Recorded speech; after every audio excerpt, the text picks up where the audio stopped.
প্রিয় শিক্ষার্থী বন্ধুরা, এখানে ডি মর্গানের উপপাদ্য আছে একটি সূত্র, অর্থাৎ A B whole not is equal to A not plus B not, অর্থাৎ এইটা সমান এইটা। কিভাবে হয়? আমরা যদি এইভাবে ব্যাখ্যা দিই, যে ধরি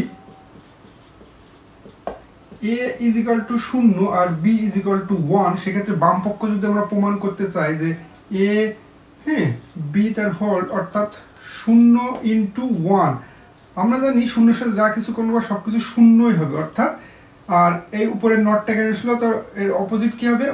1। এখন এই ডান পক্ষ যদি আমরা এইভাবে দেখি যে এ বার বি বার 0 তার বার যোগ 1 তার বার, অর্থাৎ এটা যদি উল্টায় দিই তাহলে 1 হয়, আর এটা যদি উল্টায় দিই তাহলে 0 হয়, তো যোগ করলে কি হয়? 1 হয়। সো এটার ভ্যালু 1 আর এটার ভ্যালু 1, অর্থাৎ ডান পক্ষ বাম পক্ষ সমান। সো আশা করা যায় বুঝতে পেরেছো। ধন্যবাদ সবাইকে।